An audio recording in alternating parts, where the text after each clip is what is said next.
Okay, when we left off, we were talking about your association with Frank Perry and how that all started. Oh. And you had mentioned, that you said that the only way you would work on that first film was that he couldn't stay in he couldn't stay in the editing room with you when you were cutting. Was that normal? Is that something that most editors No, get? but I hadn't worked with him, and I had just remarried, and I really didn't want to take the job on. But so I was being nasty. But he went and did it. And actually, I got married and came back and did finish the show. Now you said you did 7 other films with him. Did you have the same? Did you have the same deal with him for the other 7, or? No, but he never came in until he was finished.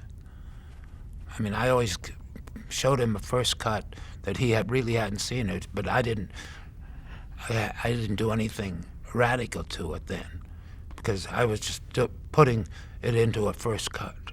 Whereas before, this was a finished thing that was sick, that needed the doctor. Teacher Teacher is another film that you cut, 1969. Teacher Teacher was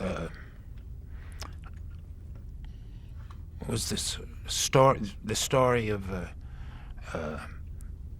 autistic child and a father, and it was done on 16 millimeter, and it was a very very touching film. And I can't say any more about it than that. Did you work closely with Fielder Cook, the director, on that one? Fielder Cook and I think he did a couple. I don't know if he was involved in Defenders or whatever. I'd worked with Fielder before, and I know we had a nice relationship. Then when he came out here, we had dinner together a few times. Another very highly rated film was Diary of a Mad Housewife. Well, that's the one that I like, because to this day I still get residuals.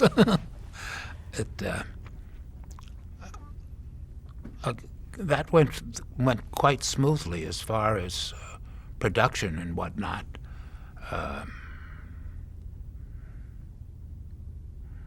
can only say it was a very entertaining film for its day. I did another one that I thought was very good, and I can't think of the name. Oh gosh. Well, I have a list of Lovers and Other Strangers. Lovers and Other Strangers. That's what I was thinking. I thought that was a fun movie, and actually we edited it in New York, and we came out here and mixed it at MGM. And I did a number of shows with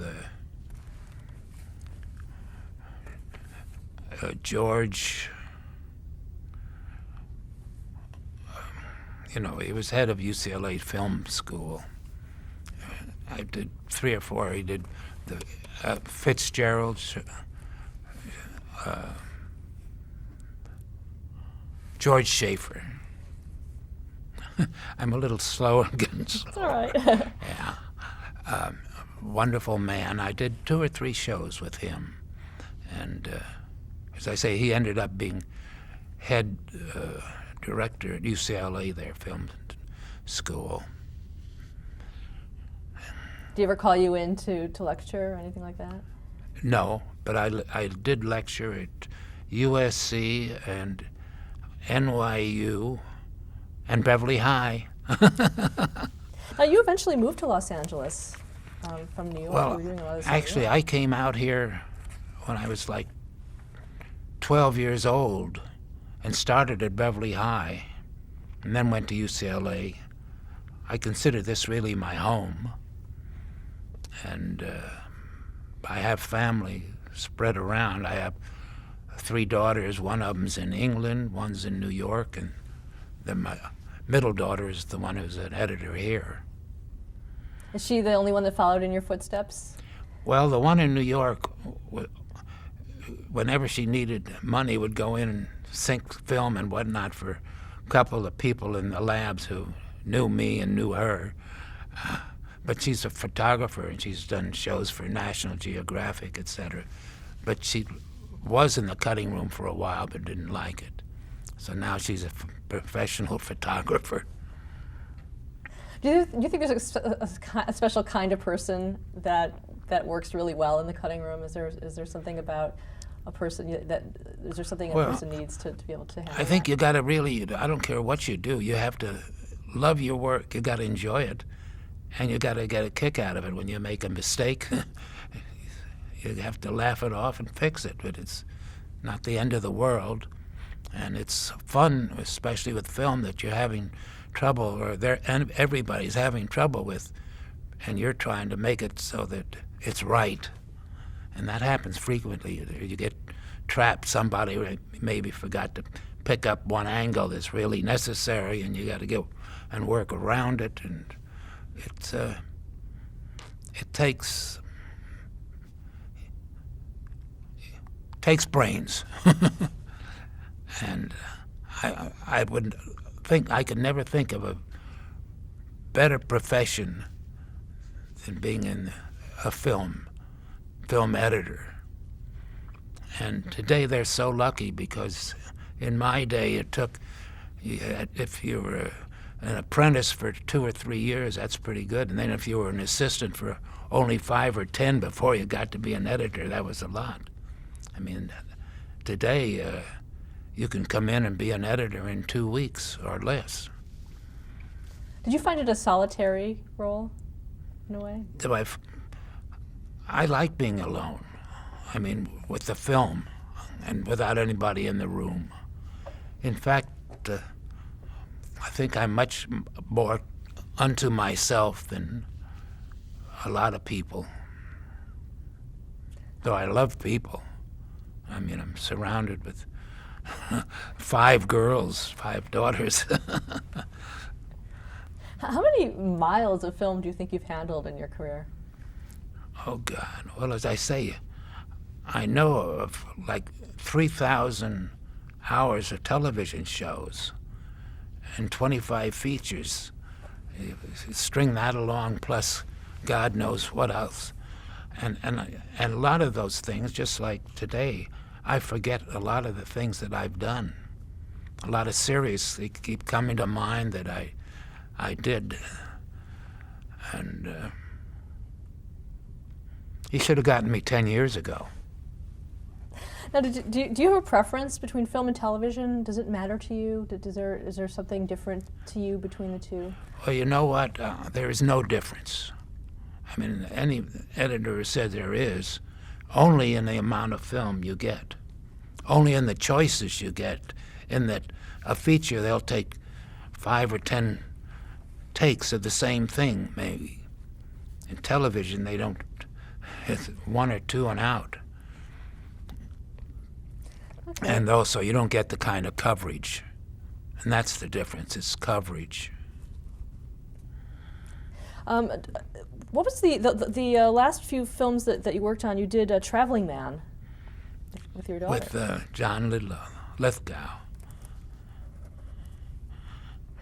Again, I met John. There was a feature that I did in Canada for Warner Brothers. It was called The 40 Lost Bag Blues. It was, and John Lithgow was I met him there, and this was done in Toronto. So I was up there for a week or so. We got very friendly, and then of course I see him many times at dinner. We like the same place, El Pisteo in Canton, and I bump into him there. Plus The Traveling Man. And also, you worked a lot with Walter Grauman. I did 2 or 3 series with Walter, and to this day we're very close friends, and he sends me his email all the time. Yeah, we did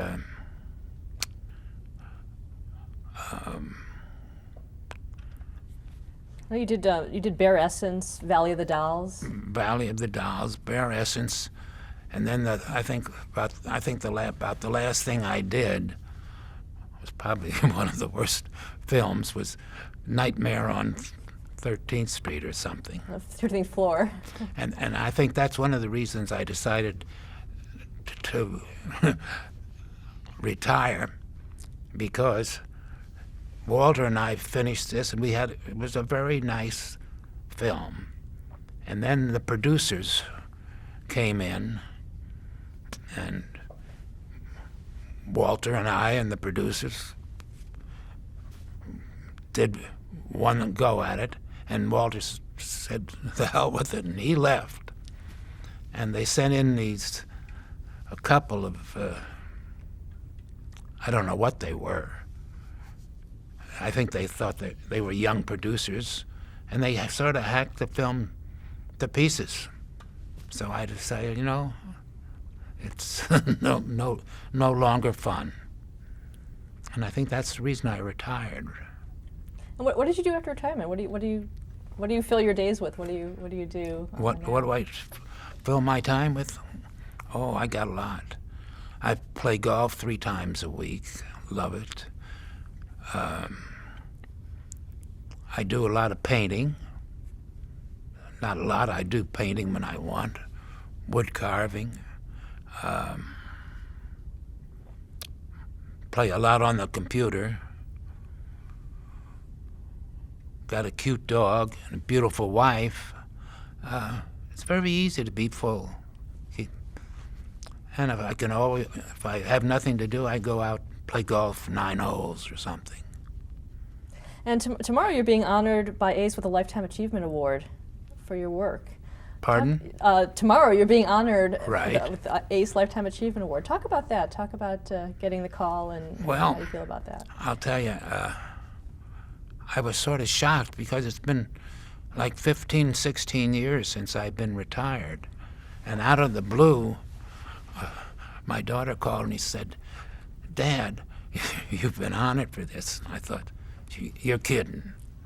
But she wasn't. I never even thought about it. And I am thrilled. I'm sort of been in a sort of a coma, walking on clouds, etc. Because I never thought it would happen. But then when I look back at everything I did, I never realized I did so much. That I deserve it. What are you going to say tomorrow? And I'm lucky. I'm lucky that they selected me, and I'm very happy and proud that they did. And what are you going to say tomorrow? When you receive the award, what will you say? Oh, I can give you my. Right now, I have the whole thing in my No, you head. could just give us a quick summary. What does this mean to you?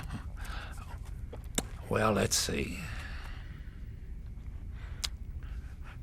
I want to thank you for this honor.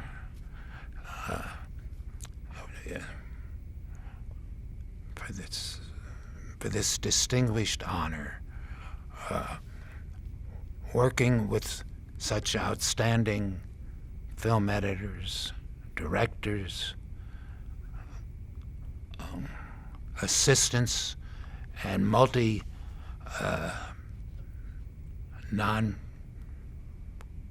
multi-craftsmen for over 60 years, including 3,000 TVs and 25 features. I've loved every minute of what I've done, and each film has left me with excitement and challenge. And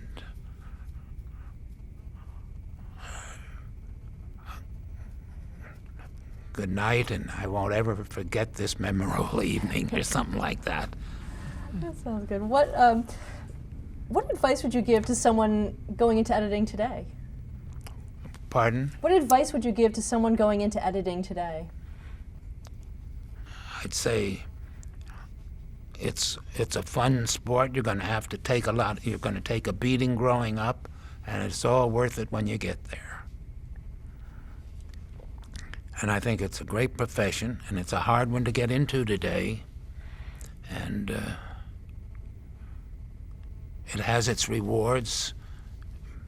If you enjoy it, stick with it. If you don't, find something you like.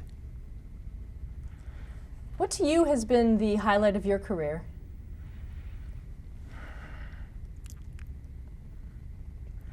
Well, I think getting an Emmy, for one, getting the nominations,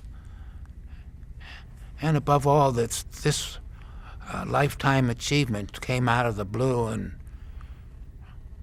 at my stage of life, I find this very exciting. I mean, it's topped everything, and I didn't expect it. And our last question is, how would you like to be remembered in the industry? Well, just as an editor who helped, and it's true, I've helped, I bet you at least 50 people start cutting when they were assistants, and kept at it and worked with them and polished them up. And today I have a whole group of editors out there who I think I'm responsible for making them. And the other night, when I went to that nominees thing, I was shocked when I walked in. This young man came up to me and he said, "Sid Katz, I want to thank you." I said, "My name is Jake Polsky." He just won the 24, the nominee for 24 or something. He said, "I remember you teaching me to cut, and I'll never forget you." And I thought that was the biggest thing. If that happens once more in my life, I've made it. And then I look back on something that I really take proud of. And it happened when I worked on the Ed Sullivan Show. You couldn't be, you had to be an IBEW union member. You couldn't be a film editor. But I could, because I was the chief man there. I was going to edit it. And among them, they had one man named John Carter, who I thought was extremely intelligent and a wonderful man, and we became very close friends. And today, he's not only a film editor, but he's been directing films. He's an Afro-American and a wonderful man. And I hope he's there tomorrow night. But he's out of New York. You see, I was in New York for 25 years, so I lost touch with a lot of people out here. Well, thank you so much for telling your story, and congratulations on your achievement. I didn't hear you, dear. Oh, I said thank you so much, and congratulations on your achievement. It's nice. I hear it, but you can keep saying it. Anyway, are we finished, dear? Yes.